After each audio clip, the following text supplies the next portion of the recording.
Queridos hermanos, queridas hermanas, ya estamos en un nuevo domingo de estudio del concepto de los actos del cosmos.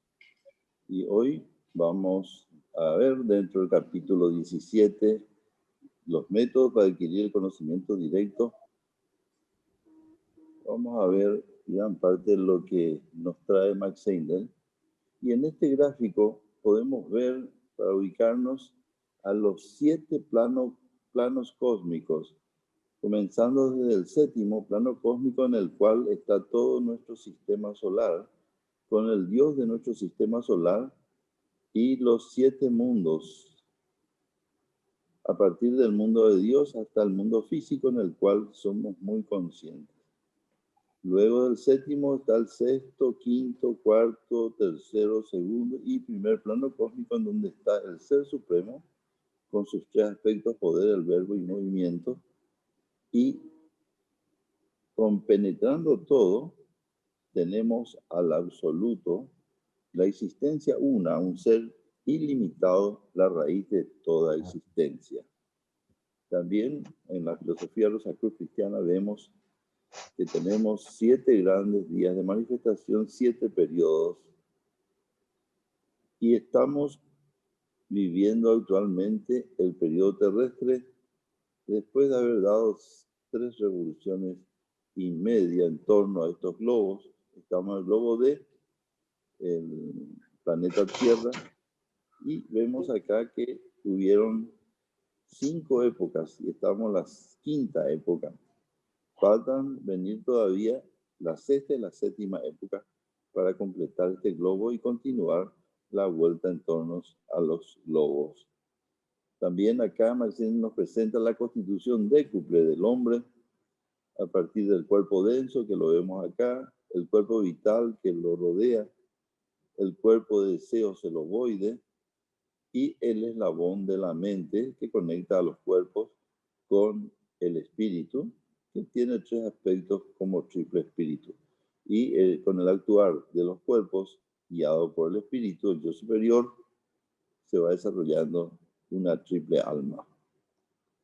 También la filosofía nos presenta todo un ciclo de vida, desde el nacimiento, la vida terrestre, la muerte, el paso por el purgatorio, primer cielo, segundo, tercer cielo, la extracción de la experiencia a través de estos niveles y el renacimiento con nuevas conciencias, con nuevos materiales para nuestros vehículos para llegar a esto. Y también algo que vamos a utilizar hoy es el despliegue ya del periodo terrestre, después de las 3 revoluciones y media, el globo de, con sus épocas que habíamos anunciado que estamos en la época aria. Vamos a hacer un cierto hincapié de cómo era la época lemúrica de Atlante y la constitución de nuestros cuerpos. Acá tenemos también un gráfico que nos permite ver los siguientes periodos, cómo nuestros vehículos van a ir desapareciendo, el cuerpo físico para el siguiente periodo, el cuerpo vital para el siguiente y el cuerpo de deseo para el último periodo vulcano. Y toda la transformación que se produce con la triple alma y el triple espíritu. Y este gráfico nos permite ver en tiempo actual las revoluciones que faltan y cómo dentro de una revolución completa vamos a llegar a la humanidad ordinaria y va a pasar la primera, segunda y tercera iniciación menor, la que siga el camino lento de la evolución. El iniciado puede conquistar todos estos logros ya en este tiempo presente. Y así vemos en los distintos periodos qué nivel de iniciación menor y mayor se va a lograr para llegar a la conciencia que tienen actualmente los hermanos mayores. Esa conciencia que corresponde al periodo vulcano, en donde vamos a poder crear criaturas que vivirán, crecerán, sentirán y pensarán como los hombres. Todo esto nos presenta la filosofía Rosacruz. Y ahora vamos a ver los métodos, una parte de los métodos occidentales para los occidentales. Vamos a ver primero el cuerpo pituitario, la glándula pineal y después el siguiente tema. Y en lo que respecta al cuerpo pituitario, la glándula pineal, dice Mike Sender, en el cerebro aproximadamente en la posición indicada en el diagrama 17. Este es el diagrama 17, en donde muestra Mike Sender las corrientes de energía, el sentido que tienen en el místico, ¿verdad? Del corazón va al cerebro y sigue este proceso. En el ocultista, el ciclo es diferente, va del cerebro, ¿verdad?, al corazón, en otro sentido. Y en el adepto, que ya es el que ha alcanzado las iniciaciones mayores, ya existe un equilibrio, ¿verdad?, en donde se forma este ciclo, este círculo, para canalizar la energía. Un equilibrio perfecto en donde el órgano creador, la palabra, tiene toda su manifestación. Y acá en esta parte nos habla que en el gráfico se ve muy pequeño, pero vamos a agrandarlo. Hay dos pequeños órganos llamados el cuerpo pituitario y la glándula pineal. Vamos a ver acá en grande y vemos que acá está el cuerpo pituitario y acá está la glándula pineal. Y este es el entrecejo, el lugar en donde tiene su asiento el espíritu divino.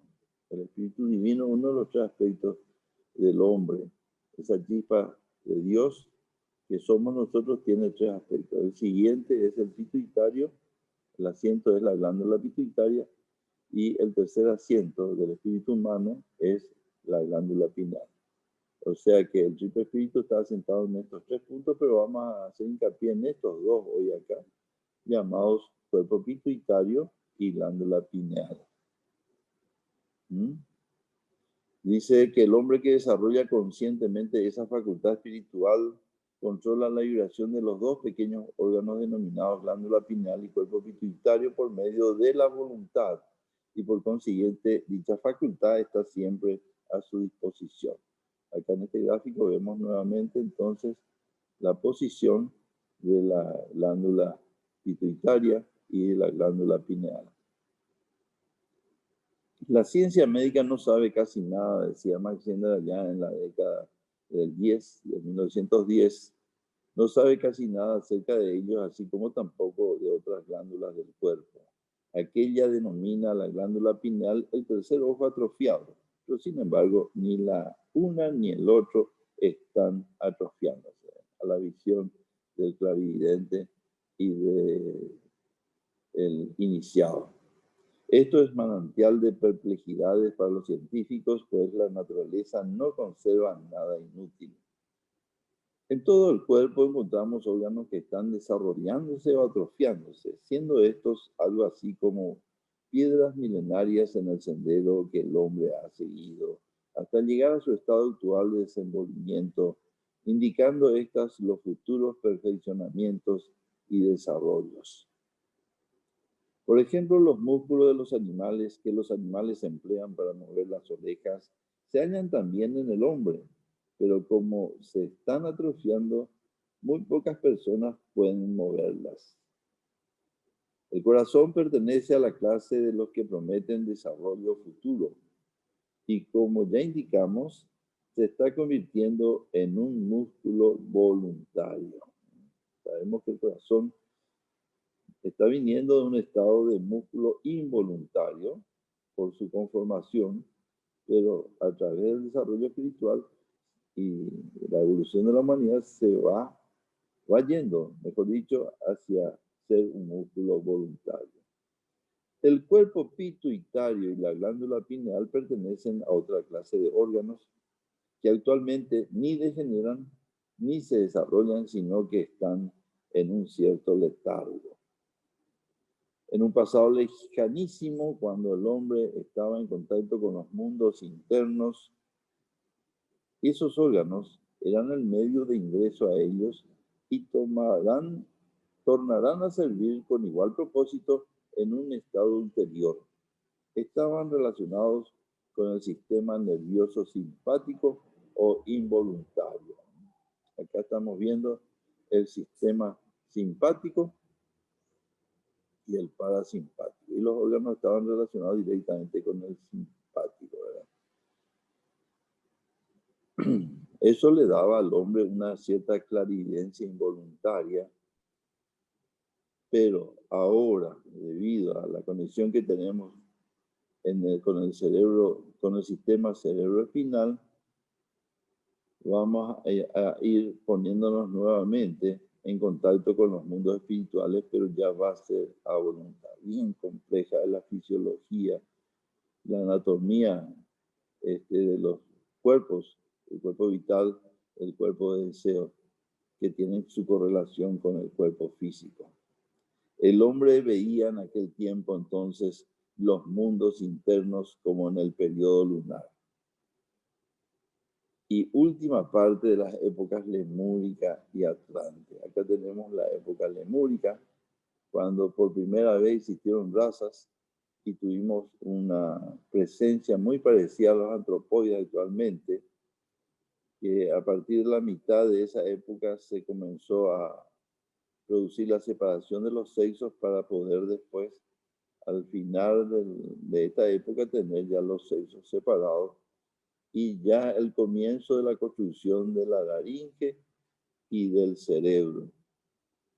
Y en la época atlante, ahí se dio ya la presencia activa del cuerpo mental y nuestra constitución completa, así como estamos ahora, ¿verdad? Fueron los primeros pasos para la época aria actual. Recordemos que la quinta de las razas, de las 7 razas de la época atlante, corresponde a los semitas originales, que fueron la raza raíz, la simiente, la raza simiente, para el establecimiento de estas 7 razas de la época aria actual nuestra, en donde hasta el momento se han producido la presencia, la manifestación de 5 razas solamente, faltando la presencia de 2 razas que serán las últimas de la época aria. Bueno, en este tiempo de la época lemuria atlante teníamos una cierta clarividencia involuntaria por nuestra constitución, independientemente de nuestra voluntad, y veíamos a los seres internamente, cosa que después se perdió en la época aria sobre todo, y que vamos a recuperar ahora a través del desarrollo interno de cada ser humano. Los centros de los sentidos del cuerpo de deseo giraban en dirección contraria a las manecillas de un reloj, siguiendo negativamente el movimiento de la Tierra, que giraba en torno de su eje en esa dirección, como actualmente giran los de los medios. Bueno, esos centros estaban girando, que vamos a verlo, en el sentido contrario a las manecillas del reloj, que es la característica de los clarividentes involuntarios, a quienes se les llama también mediums. Acá vemos el cuerpo de deseos de un clarividente voluntario, y vemos los 7 centros y el giro en el sentido horario, pero visto desde adentro. Este es el clarividente positivo que ve a voluntad cuando quiere los mundos internos. Bueno, esos centros en estos clarividentes negativos se movían en el sentido contrario a la manecilla del reloj, en esta manera. Como ahora tienen también esa posición los medios. En la mayoría de los hombres esos centros son inactivos, pero el movimiento apropiado los pondrá en movimiento, en la misma dirección que las manecillas de un reloj, así como tiene el clarividente voluntario, como se explicó anteriormente. Este es el detalle difícil en el desarrollo de la clarividencia positiva, que es lo que busca la filosofía Rosacruz como escuela preparatoria en sus estudiantes para alcanzar después la clarividencia voluntaria y la iniciación.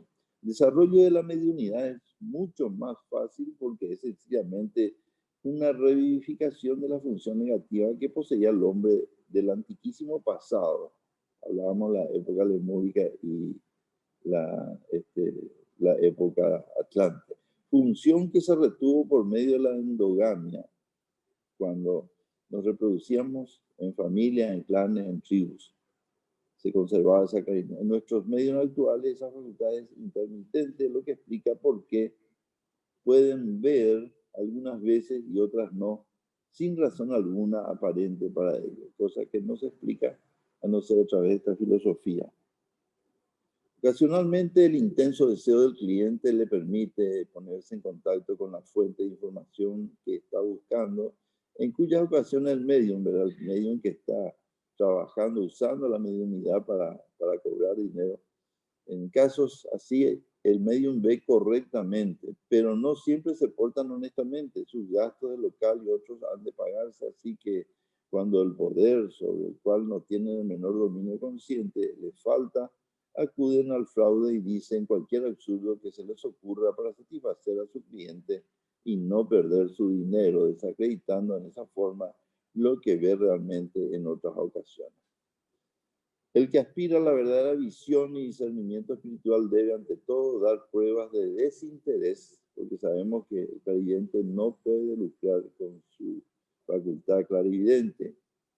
Así es el sendero espiritual. Porque el clarividente idóneo no tiene días libres, no es de ningún modo negativo, dependiente de los reflejos que puedan caer sobre él en cualquier forma.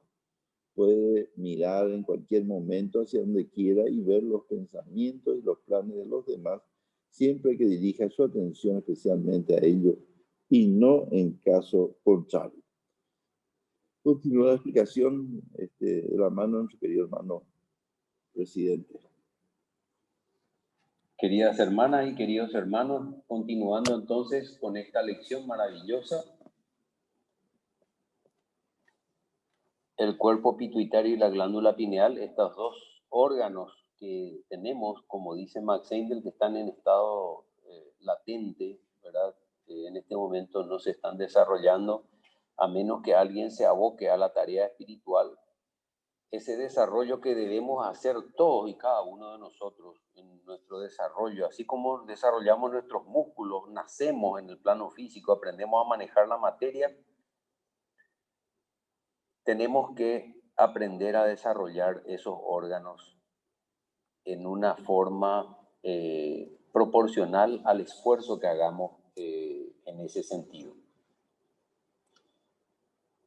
Es muy importante saber esto porque nos recuerda el compromiso que tenemos nosotros como seres humanos para con la humanidad, valga la redundancia, ¿verdad? El desarrollo que debemos realizar, pero no por nuestro propio bien, sino para convertirnos en servidores efectivos, como nos explica Max Heindel.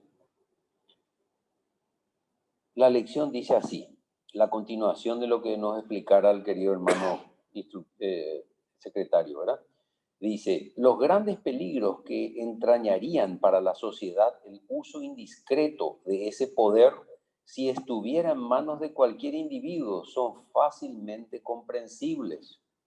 Con él se pueden leer los más secretos pensamientos. Por lo tanto, el iniciado está ligado por el voto más solemne a no emplear jamás ese poder para servir sus intereses individuales, ni siquiera en grado mínimo, ni para salvarse a sí mismo de ningún dolor o tormento. Imagínense lo que dice acá.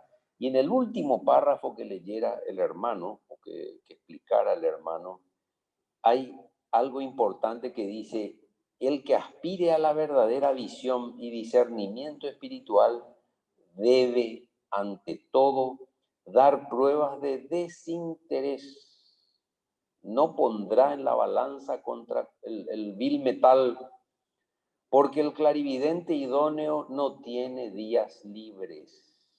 Y eso lo podemos corroborar con varias personas que conocemos que se dedican a ayudar, ya sea con la palabra o con la sanación a través de la curación magnética, ¿verdad? O tienen algún don que pueden utilizar para ayudar a la gente, ¿verdad? Y este párrafo es, pero muy claro, ¿verdad? El mal utilizar, el prostituir un don como la clarividencia, ¿verdad? Por eso que se nos pone a pruebas. Y no es tan fácil como irse o entrar en internet y decir, bueno, quiero, no sé, 1 kilo de clarividencia, por decir una tontería, ¿verdad? No es así, no es que yo voy, compro y ya tengo y es una cosa fácil. Por eso es difícil. Nadie dice que, está haciendo, que es fácil, pero requiere de nuestro ejercitamiento y nosotros tenemos que comprometernos con la herramienta que vamos a obtener para hacer el bien. Y no vayan a creer ustedes que el que cree que le va a burlar a los seres superiores va primero tiene una supuesta buena intención, ¿verdad? Y va a utilizar para el bien, aparentemente, pero después engaña y dice, no, yo voy a utilizar para ganar dinero, para engañarle a la gente. Entonces, los seres superiores saben muy bien qué tipo de espíritu somos cada uno de nosotros. Y si llegamos a hacer eso, vamos a recibir el merecido, nos van a retirar todos los dones, todo lo que sea, ¿verdad? Porque vamos a entrar a prostituir. Y es increíble cómo funciona de precisa esta ley. Yo conozco varios casos de personas que comenzaron con el don, que comenzaron a ayudar a la gente y después se dieron cuenta de que era un lindo negocio, entre comillas, ¿verdad? ¿Qué comenzó a pasar? Comenzaron a perder sus habilidades. ¿Verdad? Comenzaron a prostituir, pero comenzaron a perder y la gente le seguía, pero no acertaba más nada. Por eso dice, con estos poderes se pueden leer los más secretos pensamientos. No hay nada oculto, ¿verdad? Por eso dice, el iniciado está ligado con el voto más solemne a no emplear jamás ese poder para servir sus intereses individuales, ni siquiera en grado mínimo, ni para salvarse a sí mismo, de ningún dolor o tormento. Bien claro, pero contundente. Puede dar de comer a 500 personas si lo desea, pero no debe convertir una piedra en pan para aplacar su propia hambre. Puede curar a los demás de la parálisis o lepra, pero por ley del universo no puede curarse sus propias heridas mortales, porque está ligado por un voto de absoluto desinterés y por eso es siempre cierto que el iniciado, aunque pueda salvar a otros, no puede salvarse a sí mismo. Es lo que le pasó al Cristo en el desierto, ¿verdad? Él tenía el poder de convertir cualquier cosa y fue tentado, ¿verdad? Para que así lo hiciera, pero no lo hizo, porque tenía la convicción más profunda que puede existir, ¿verdad? Y esto pasa en el día a día, no es necesario que lleguemos a la iniciación para esto. Si tenemos una habilidad, ¿verdad? Una habilidad, qué sé yo, alguien que sabe tocar un instrumento musical y estamos en el colegio y los compañeritos, las compañeritas te dicen, dale que vos, y vos no querés tocar en ese momento, pero te empujan, ¿verdad? Sería una cosa similar a esa, ¿verdad? Entonces, no podemos utilizar para nosotros, tenemos que utilizar para los demás, ni siquiera para ver cosas. No, pero a ver si fulanito me hicimos un negocio y me estafó, no me estafó, y fue veraz, no fue veraz. No sirve para eso, ¿verdad? Así que el clarividente entrenado que realmente tiene algo que dar, no aceptará jamás ninguna donación o muestra de ofrecimiento por ejercer su facultad, sino que dará y lo dará desinteresadamente todo lo que él considere necesario o compatible con el destino generado ante la ley de consecuencia por la persona a quien vaya a ayudar. Sabemos que existe una armonía, debe existir, sobre todo en los casos de sanación espiritual, tiene que haber una armonía entre el sanador y la persona que está con la dolencia o con la enfermedad. La clarividencia disciplinada es la que se usa para investigar los hechos ocultos y es la única que sirve realmente con ese objeto. Por lo tanto, el estudiante debe sentir no el deseo de satisfacer una tonta curiosidad, sino un deseo santo y desinteresado de ayudar a la humanidad. Hasta que ese deseo no exista, no puede hacer progreso alguno para alcanzar la clarividencia positiva. Fíjense que todo esto que nos dice Max Sindel acá es que nosotros demos vuelta al poncho que tenemos puesto y lo tenemos puesto al revés. Tenemos que convertirnos de egoístas en altruistas, porque si no, sencilla y llanamente no vamos a poder obtener ningún don. En inglés se dice gift, ¿verdad? Un regalo, un presente. Pero eso no es que nos dan, sino que lo adquirimos por merecimiento. En las edades transcurridas desde la época lemúrica, ahí vemos en el gráfico, la humanidad ha ido construyendo gradualmente el sistema nervioso cerebroespinal que está bajo el gobierno de la voluntad, volitivo. En la última parte de la época Atlante, dicho sistema estaba ya tan desarrollado que hizo posible que el ego, el espíritu, tomara plena posesión del cuerpo denso. Fue ahí recién, en todo el proceso que hemos descrito, que describió el hermano, ¿verdad? En donde verdadera y realmente hemos tomado conciencia y hemos tomado el mando individual de cada uno de nosotros. O sea, el ego, nuestro espíritu, tomó el control de todos los vehículos, ¿verdad? De todos. El cuerpo mental, el cuerpo de deseo, el vital y el físico en forma individual. Éramos espíritus que estábamos individualizados dentro del cuerpo macrocósmico del Cristo. Entonces ahí es como que comenzamos a sentirnos individuales, separados uno de los otros. Entonces, ¿qué es lo que esencialmente aparece ahí? El egoísmo. Es el egoísmo. Es decir, no, esto es mío, no es tuyo, ¿verdad? Y eso se relata muy bien en la obra de Max Sindel, de el misterio de las grandes óperas, cuando habla del anillo del Nibelungo, ¿verdad? Eso les remito a los que quieran leer esa obra, es maravillosa, ¿verdad? Porque explica la esencia de lo que representa la obra. Esto se efectuó en el tiempo ya descrito, cuando el punto del cuerpo vital se puso en correspondencia con el punto que está en la raíz de la nariz del cuerpo denso, en la raíz de acá, ¿verdad? Y quedó el espíritu interno despierto en el mundo físico, pero en lo que concernía a la mayor parte de la humanidad se perdió la conciencia de lo mundo interno. Claro, algo tuvimos que en esa transacción tuvimos que entregar algo a cambio. ¿Qué fue eso? Y bueno, tuvimos que perder esa visión interna, la visión, éramos clarividentes todos, ¿verdad? Y tuvimos que perder esa visión ¿verdad? En pos de ganar, de obtener esa visión del mundo externo físico que nos rodeaba.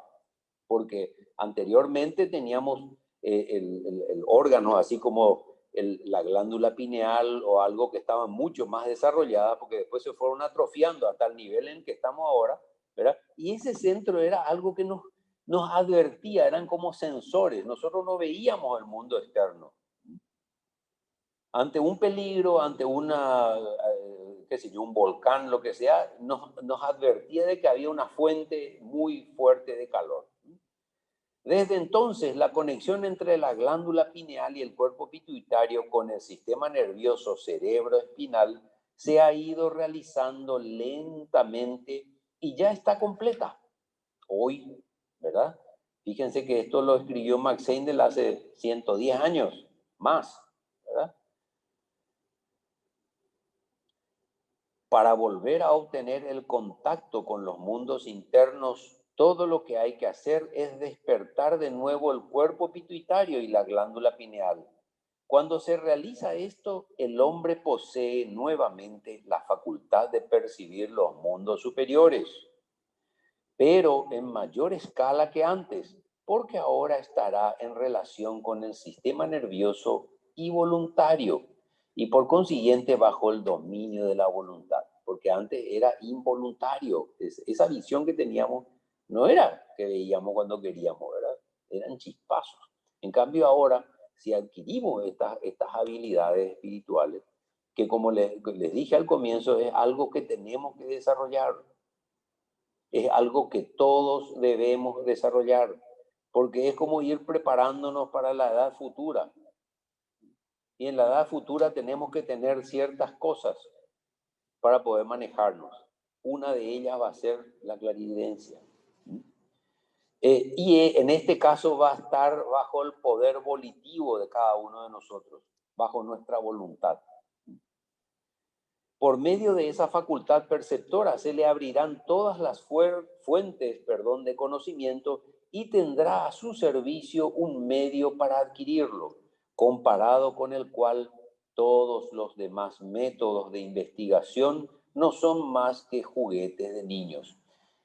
No nos olvidemos el contexto de la época en la cual Max Seyndel escribió esto.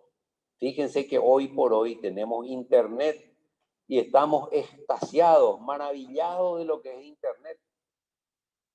Prácticamente dejó fuera de combate a las grandes librerías, bibliotecas que habían antes. Antes, en nuestra época, cuando estábamos en el colegio, los profesores nos decían, la maestra, tal cosa, vayan a investigar. Había que ir a pedir turno o en el colegio o había que ir a alguna biblioteca, buscar libros, si es que tenían algún libro que hablaba de ese tema. Hoy está al alcance de nuestros dedos, de lo que queremos. Con un mensaje de voz podemos decir, quiero saber sobre fulanito de tal, pam, listo. ¿Verdad? Es una maravilla, pero esto que nos dice Max Seyndel es aún mejor. ¿Por qué? Porque no vamos a necesitar de un aparato, ¿verdad? No vamos a necesitar de un internet. El despertar de esos órganos se efectúa mediante la educación o entrenamiento esotérico que describiremos ahora, en lo que puede hacerse públicamente. Fíjense lo que dice Max Seyndel con un toque gracil, maravilloso, respetuoso. O sea, lo que nos dice, esto es lo que les puedo decir por ahora. Si avanzamos más, por supuesto, en la medida que vayamos avanzando, también nos van a poder ir diciendo en la medida que estemos preparados. Muy bien, esto es todo lo que da la segunda parte y en honor al tiempo vamos a darle a continuación a la querida hermana instructora que nos dé la siguiente parte. La continuación del tema anterior es la relativa a la educación esotérica y nos va a hablar de la transmutación de las corrientes sexuales. Dice, en la mayoría de los hombres, debiera decir en la mayoría de la humanidad, la mayor parte de la fuerza sexual que legítimamente puede usarse por los órganos de generación se emplea para la gratificación de los sentidos. Y por lo tanto, en esas personas hay muy poca corriente ascendente a la que hace referencia el diagrama 17. Y acá tenemos las corrientes ascendentes. Acá viene una, acá viene otra corriente ascendente por acá, que viene al cerebro. Bueno, o sea que la humanidad común tiene muy poca fuerza ascendente por el momento, porque la fuerza sexual se emplea para gratificación de los sentidos. Cuando el aspirante a la vida superior comienza a dominar esos excesos más y más y a dedicar su atención a pensamientos y esfuerzos espirituales, el clarividente educado puede ver cómo comienza entonces a ascender la fuerza sexual no utilizada. Fíjense que dice el clarividente educado. Ese es el clarividente voluntario que nos explicaron los hermanos anteriormente. El involuntario ve cuando puede, no cuando quiere. Pero el clarividente educado, entonces, empieza a ver cuando se encuentra con algún aspirante que realmente está dedicado a la vida superior, cómo esa energía sexual no utilizada sigue un camino ascendente, que puede ir al corazón o puede ir al cerebro, veremos después.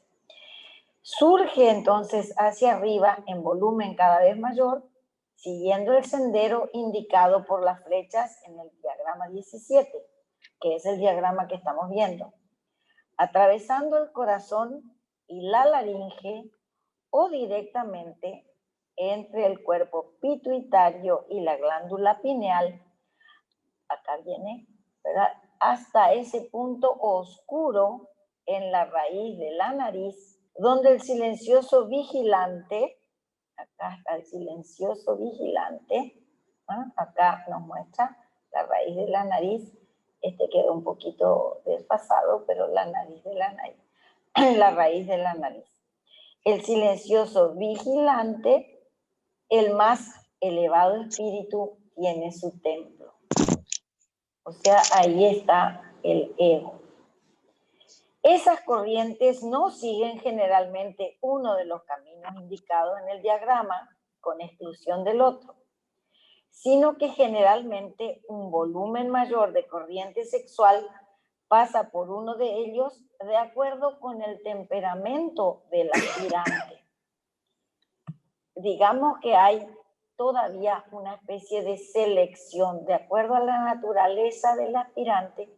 Entonces, como ven en el diagrama, seguirá el camino místico o el camino ocultista, según su tendencia natural. Y como nadie nos puede obligar a nada, porque somos libres, entonces, de acuerdo a nuestra naturaleza, será que, vamos a decirlo de una manera medio burda, pero más fácil de entender, que estiremos esa energía sexual sobrante por uno o por otro camino, ¿verdad? Como acá ustedes ven, el místico viene ascendiendo y pasa primero por el corazón y después se va hacia la cabeza. Y en el ocultista, si seguimos la flechita, viene por aquí y va ascendiendo y sube primero a la cabeza y al descender pasa por el corazón. Sin embargo, en el adepto, que es una persona, es aquella persona que equilibró ambas fuerzas, ambos caminos dentro de sí mismo, ¿verdad? Entonces viene por la cabeza, la palabra, el órgano creador, el corazón, pasa indistintamente por ambos, porque acá hay un ¿cómo se llama? Un sentido. Sí, pero se forma ese signo del infinito, ¿verdad? Que va y viene por ahí. Ok. De ida y vuelta. En uno que esté buscando la iluminación siguiendo líneas puramente intelectuales, la corriente sexual pasa especialmente sobre la médula espinal y únicamente la parte más pequeña sigue el camino que pasa por el corazón. Acá se ve, viene por la médula, viene por la espalda, subiendo, y va al cerebro y después baja. Lo que quedó nomás ya pasa por el corazón. En el místico, que más bien siente que conoce, esas corrientes siguen preferentemente el camino que pasa por el corazón. Primero pasa por el corazón, ahí retiene todo lo que puede y lo que queda nomás ya se va hacia la cabeza u órganos del conocimiento. Ambos se están desenvolviendo anormalmente. ¿Por qué? Y porque hay una tendencia hacia una u hacia otro extremo. Y cada uno de ellos, entonces, para equilibrar las cosas, tendrá que dedicar su atención a desarrollar eso que antes descuidó para redondearse, para equilibrarse así plenamente. Por lo tanto, el objeto de los Rosacruces es dar enseñanzas que satisfagan a ambas clases. Si bien sus esfuerzos principales se dirigen a la mente muy desarrollada, puesto que su necesidad es la mayor. Esa corriente en sí misma, sin embargo, aun cuando asumiera las proporciones de un Niágara, nosotros diríamos de un Iguazú, ¿verdad? Bueno, vamos a ser nacionalistas, tenemos nuestra propia catarata. Bueno, si se nos viniera toda esa energía, tuviera la fuerza de esa cantidad de agua y fluyera hasta la señal del juicio final, sería inútil. Pero como no es solamente un acompañamiento necesario, sino un requisito previo, los romanos, los latinos tenían una frase, decían sine qua non, ¿verdad? Sin la cual no. Si no hiciste eso, no marcha. Bueno, eso es un requisito previo para el trabajo consciente en los mundos internos. Debe cultivarse en alguna extensión antes de que el verdadero ejercitamiento esotérico pueda comenzar. Digamos que hay requisitos previos para ir al segundo grado. Tenemos que haber aprendido a hacer las letras, a leer con cierta fluidez y también a hacer los números. La maestra, por genia que sea, no nos puede enseñar a multiplicar o a dividir si antes no aprendimos los números. Hay un orden lógico, un sentido común, un requisito previo. Entonces, no podemos pretender alcanzar un ejercitamiento esotérico si antes no hicimos si no dimos los pasos anteriores. No podemos correr si antes no aprendimos a caminar. Lastimosamente hay personas que en su entusiasmo, por decirlo de alguna manera, quieren tomar atajos y quieren ser clarividentes antes de haber aprendido a controlar sus emociones y sus pensamientos, ¿verdad? Sin haber tenido una educación filosófica previa que nos daría las bases de compasión, de respeto a la intimidad ajena, porque el clarividente puede entrar hasta en los más mínimos pensamientos ajenos. Fíjate si un chismoso llega a entrar a los pensamientos ajenos, por favor. Si es periodista, encima lo va a publicar. Entonces, hay todo un entrenamiento previo antes de adquirir esas capacidades que son tan sutiles y por eso son tan sagradas. Bien. Se verá, pues, que una vida moral dedicada a pensamientos espirituales es indispensable para el aspirante durante cierto tiempo antes de que sea posible comenzar la obra que le proporcionará el conocimiento directo de los mundos suprafísicos y que le habilite para convertirse en el sentido más elevado en un auxiliar de la humanidad. Si no desarrollamos una vida moral previa, ¿para qué queremos salir del cuerpo? Para pasear, para irnos a Tokio a ver, ¡ay, qué lindo Tokio!, ¿verdad? Para viajar gratis sin temor al COVID y un montón de cosas. Pero no es para esas banalidades. Tener estas potencialidades es para usar en bien de la humanidad, para el crecimiento propio y el ajeno, o en el sentido inverso, para el ajeno y como consecuencia el propio. No, la persona que decide dedicar su vida a esfuerzos espirituales no es que hace el sacrificio de abandonar las cosas mundanas. No le importan naturalmente. Suelo hacer una comparación medio burda otra vez, Pero fíjense, el bebecito cuando ve su chupete llora desesperadamente, es su máximo placer chupetear su chupete. Nosotros con esta edad que tenemos ahora miramos un chupete y ¿qué? ¿Qué emoción nos produce? Y ninguna. Porque ya no tiene más valor, ya no es deseable. Lo mismo le pasa a la persona que dedica su vida a esfuerzos espirituales, ya no le interesa, no le atrae. Y a los que sí le interesan, le tratan de qué aburrido que sos. Vamos a tomar un vinito, no, gracias. Vamos a comer un asadito, no, gracias, qué aburrido que sos. ¿Verdad? Porque ya le interesan otras cosas. Está viendo otras posibilidades. Y como estamos en diciembre, el mes de Sagitario, el aspirante espiritual ya está apuntando hacia arriba, como la flecha del centauro. Quiere otra cosa. Y esa cosa está lejos y arriba. Bueno, cuando el candidato ha vivido tal vida durante el tiempo suficiente para establecer la corriente de fuerza espiritual y se le encuentra apto y capacitado para recibir las instrucciones esotéricas, se le dan algunos ejercicios para poner en vibración el cuerpo pituitario.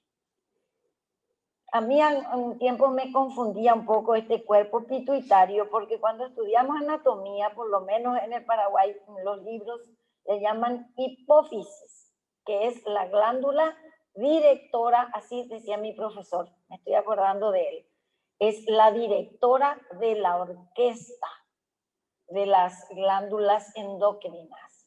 Bueno, ¿por qué? Porque la hipófisis tiene una hormona y las hormonas van directamente a la sangre. Fíjense, nuevamente, nos maneja a través de la sangre. ¿Hay algún rinconcito del cuerpo que no tenga sangre? No hay. Quiere decir que tiene dominio sobre todo el cuerpo.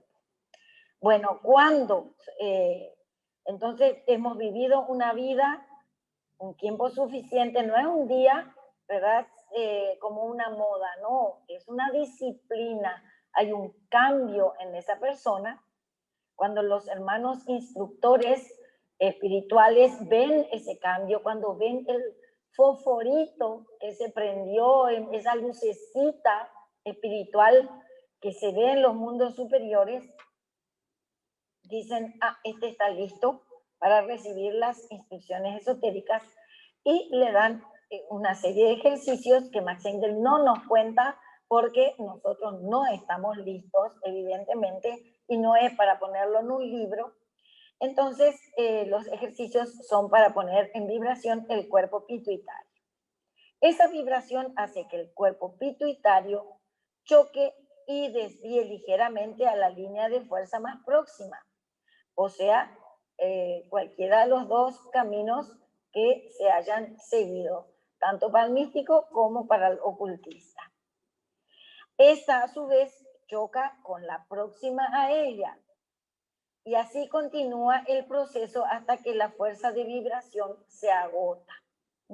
Se chocan como los diapasones. Uno choca con otro, pim, pum, pum, hasta que la fuerza de vibración se agota, pero quedan equilibrados y similares. Esto es similar a la forma en que se producen cierto número de armónicos en un piano al tocar una nota y vibrar otras cuerdas afinadas al mismo intervalo. ¿Quién más, quién menos habrá ido a un concierto donde va a actuar una orquesta? Y al principio es una cacofonía, pim, pum, todos los instrumentos afinando, poniéndose de acuerdo hasta que suena una sola nota, el famoso la. ¿Verdad? Todos los instrumentos vibran igual. Eso quiere decir que llegaron al punto de armonía. Cuando por la vibración creciente del cuerpo pituitario las líneas de fuerza han quedado suficientemente desviadas como para alcanzar la glándula pineal, entonces se ha realizado el objeto perseguido, estableciéndose un puente entre ambos órganos. Es un puente vibracional. Ningún médico que abra esa cabeza va a encontrar nada diferente al resto, porque estamos hablando de un puente esotérico. No se ve, pero ese es el puente entre el mundo de los sentidos y el mundo del deseo. Una persona que ha vivido todo el tiempo en este plano, en ese momento que se estableció el puente, puede entrar conscientemente al mundo del deseo. Y ahí hay todo un aprendizaje. Es lo mismo que si nosotros recibiéramos una beca para ir a estudiar a Japón. ¡Qué lindo! ¡Ay, ya está la beca! Nos subimos al avión, hasta ahí todo fácil. Pero hay que aprender a vivir y convivir en Japón. Hay que aprender otras leyes, hay que aprender otras costumbres, otros reglamentos de buena educación y hasta comer distinto, porque no vamos a encontrar vellú, no va a haber cocido, ¿verdad? Vamos a extrañar un ratito la chipita, etcétera. No van a estar las cosas con las que tenemos familiaridad. Lo mismo le pasa a la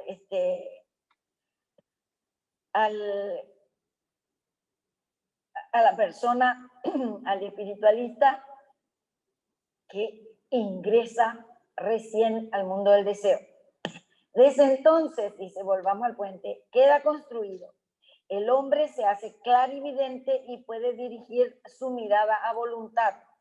Los objetos pueden verse a la vez por dentro y por fuera, porque atraviesa, ¿verdad? Como Superman, puede atravesar todos los objetos y ver lo que hay dentro y ver lo que hay a través también, y ver lo que hay detrás.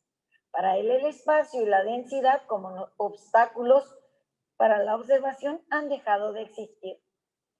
No es aún un clarividente entrenado o educado, ingresó recién. Como entramos a la facultad, ingresamos recién, todavía no dimos ninguna clase. No es educado, pero es clarividente a voluntad, ya, un clarividente voluntario. La suya es una facultad muy diferente a la que posee el médium, el que generalmente es un clarividente involuntario que puede ver solo lo que le viene, o que en el mejor de los casos solo tiene algo más que la facultad negativa simple. Pero la persona en quien se ha construido ya ese puente está siempre segura de poder ponerse en contacto con los mundos internos, estableciendo o interrumpiendo la conexión con ellos a voluntad.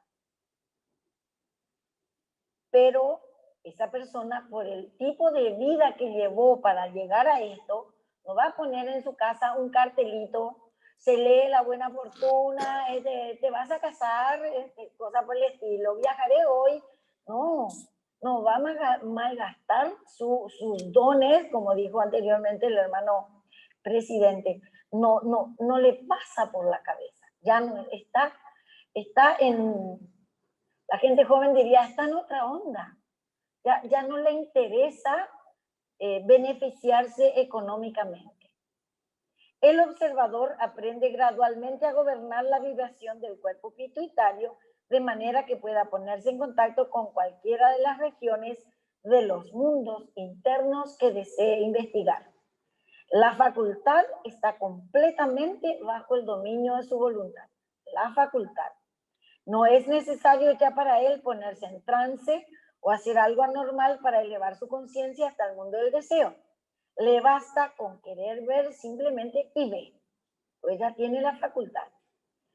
Como ya indicamos en el comienzo de esta obra, el neófito debe ahora aprender a ver en el mundo del deseo, o mejor dicho, debe aprender a interpretar lo que ve, interpretar y comprender. Porque muchas veces vemos, pero no entendemos. Y es más, vemos y mal interpretamos. Por eso debe conocer las leyes que se manejan en ese mundo. En el mundo físico, los objetos son sólidos, densos y no cambian instantáneamente. En el mundo del deseo, cambian de la manera más fugaz e inestable. Lo que era grande instantáneamente se convirtió en chico y así sucesivamente. Esto es un manantial de confusiones sin cuento para el clarividente involuntario o negativo y aún para el neófito que penetra en él bajo la dirección de un instructor.